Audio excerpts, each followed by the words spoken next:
Chapter 7. A CIA operation? "I'm not happy about this, Frank, not a bit," said Ken for the third time. The morning sun was streaming through the open window. Ken had been enjoying the sound of the birds outside and the scent of fresh-cut grass, and feeling ravenously hungry and impatient for breakfast. Suddenly Frank had been standing beside his bed. He'd gotten permission from the RN on duty to drop in early before visiting hours. An emergency had affected Ken's business, he told her, and he promised to take only 5 minutes, 10 at the most. "There's nothing to worry about," responded Frank again, reassuringly.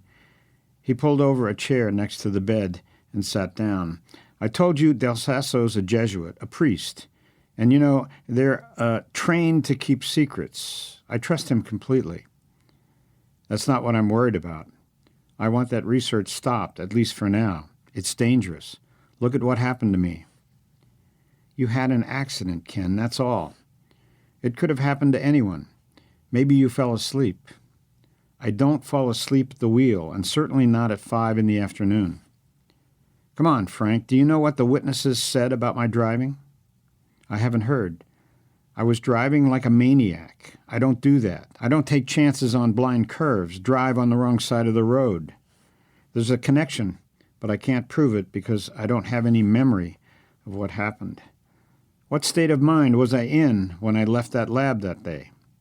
Frank seemed embarrassed by the question. He stood up and stared out the window for a moment. At last he admitted, "You were very upset. You had a bad time in trance. I should have kept you there until you calmed down, but I had no way of knowing this would happen. I don't think we should carry on any more experimentation, at least not for now, under these circumstances." "It's so out of character for you to say that. This was your magnificent obsession. Ken, Del Sasso has established a permanent contact. We're moving forward. This partnership with the Nine will accomplish everything you dreamed of and more." "Partnership? They tried to kill me." "That's a wild statement, Ken. I don't understand this sudden negativism. It's not like you at all. Del Sasso had some problems too at first. The entities told us to cut the power under the platform. The electromagnetic emanations were putting the brain hemisphere out of sync." "I don't buy that. They were trying to take over my mind." "You've become obsessed with that delusion." "It's no delusion. Look at me. That's why I'm here." Frank began to pace back and forth in growing agitation. "We could argue about that, and it wouldn't prove anything. The simple fact is that when we followed the Archon's direction and cut the power, Del Sasso tuned right in. That was the one flaw in your design. I built that equipment, and I don't want it used until I get out of here and have checked it over myself, and am satisfied that this isn't the doorway to, well, demonic possession." Frank stopped beside the bed and stared down at Ken in astonishment. "Are you out of your mind? Where did you get such a ridiculous idea? Since when did you believe in demons?" "I'm not saying I believe in them. I'm only throwing that out as a hypothesis that we can't afford to overlook." Frank made no attempt to hide his exasperation.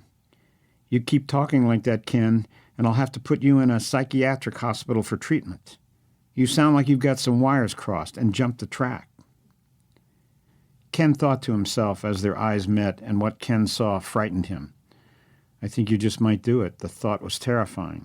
"I'm lying here helpless.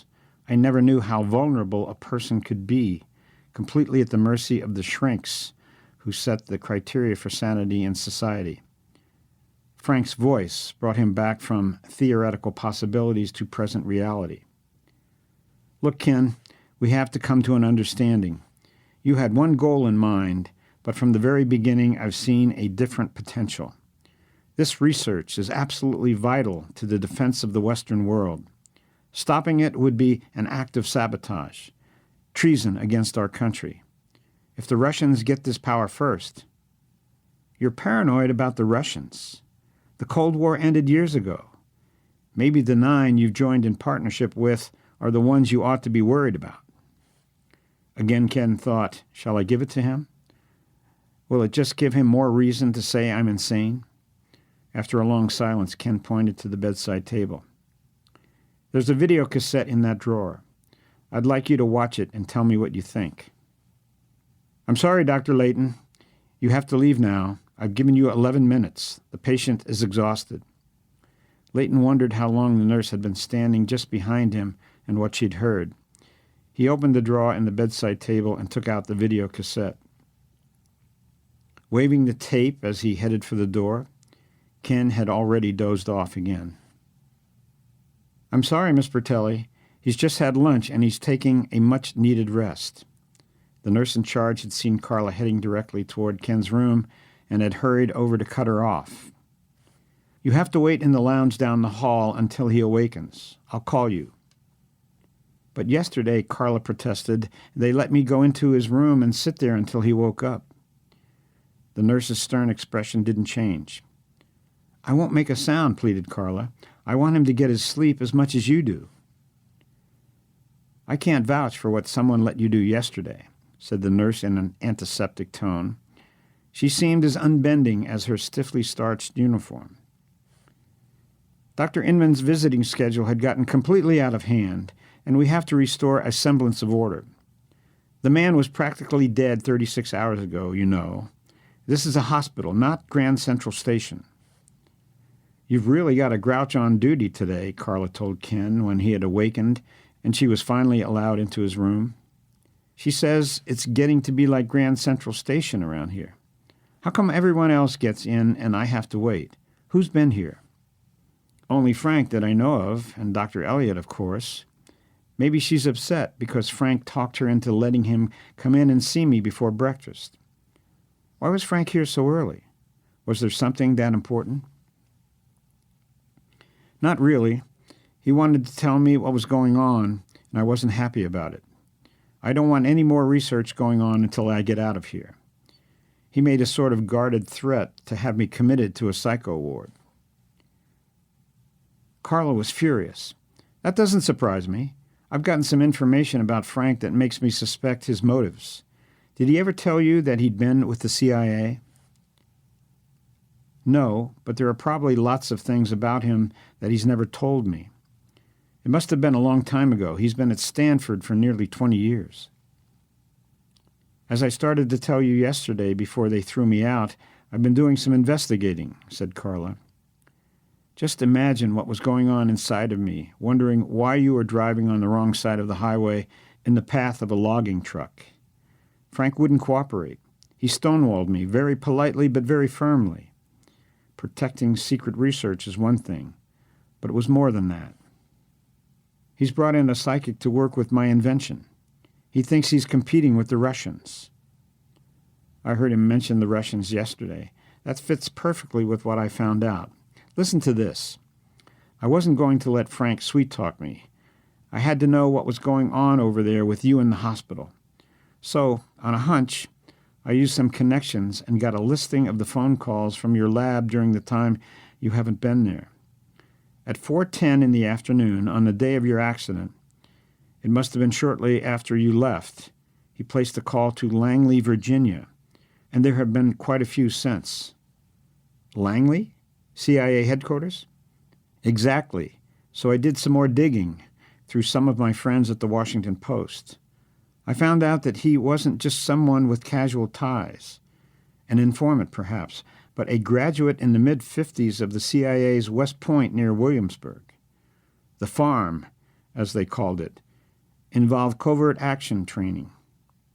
This guy's been seriously involved for years, Ken, and obviously he still is. Maybe, not obviously. Past involvement years ago, okay, but some phone calls? That's no proof. I just don't see Frank as a CIA agent. You're not supposed to. The best agents are the ones no one would ever suspect. But parapsychology, it doesn't fit. What do you mean it doesn't fit?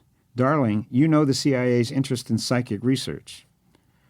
Well, there have been some published reports, but I've never known how true they were to the actual facts. Don't be naive. Frank knows, you can be sure. And I think that's why he got involved with you in the first place.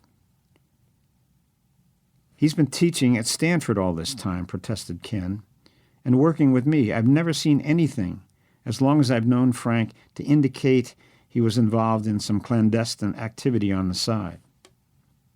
Shall I remind you where Stanford is located? Carla persisted. Right next to Silicon Valley, with one of the heaviest concentrations of foreign agents in the country.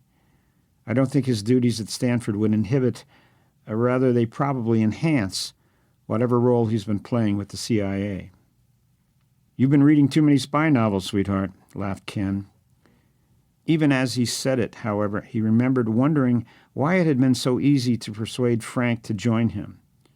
In fact, now that he thought about it, Frank had initiated the idea, but that hadn't seemed significant at the time. Leighton was back early that evening. A different nurse was on duty, and he didn't have any trouble getting in for his usual 5 minutes, 10 at the most. Ken was awake, feeling somewhat stronger, and trying to sort out some hard decisions, going back over what he'd seen on that terrifying video. What had Frank thought of it? What would Carla's reaction be when she saw it? And then suddenly Leighton came barging into the room and unceremoniously interrupted his private thoughts without so much as a solicitous, "How are you doing?" or a polite "Good evening." Leighton seemed in a hurry and didn't pull up the usual chair to sit down. Was this some kind of joke, he asked, waving the video cassette at Ken and then tossing it on the table beside the bed. What do you mean? It's blank, nothing. Frank, I don't know what kind of game you're playing, but that's unacceptable. I'm telling you it was a blank tape. And I'm telling you it wasn't when you took it out of here. It belongs to the hospital. And it was a very important tape to me, too. I want it back. I just gave it to you. You can check it out yourself. Frustrated anger that Ken had suppressed for so long now came to the surface suddenly. Whatever you're up to, you didn't have to wipe out that tape. I know you've been through a terrible ordeal. The response came back clinical and sympathetic. You're not yourself, Ken. That's clear enough from the trouble we've had communicating since you came out of your coma. I don't want to overstay and tire you further. He pulled an envelope out of his inside coat pocket and put it on the table beside the tape. You'll want your lawyer to look this over. It's a contract for the purchase of all the equipment in the lab, including any patents and all rights of any kind, for $1.3 million. I think that's a fair price. There's a cashier's check for that amount. I'd like to pick up the signed contract tomorrow evening. Ken was stunned. Where did you get that kind of money? Is the CIA involved in this? I've made some lucky investments. Look, Ken, you want to put everything on hold, and I want to proceed. We're at a stage where it's urgent and vital to go ahead without any interruption. If you feel like getting back in when you're fully recovered and you're your old self again, nothing would please me more. I took the liberty of notifying both your CPA and attorney. They each have a copy of the contract and will be stopping by first thing in the morning. In the meantime, get some rest, old buddy, and take care. So this is a CIA operation, and if I don't agree with their terms, they've got their ways. Is that it? Frank was already walking out the door.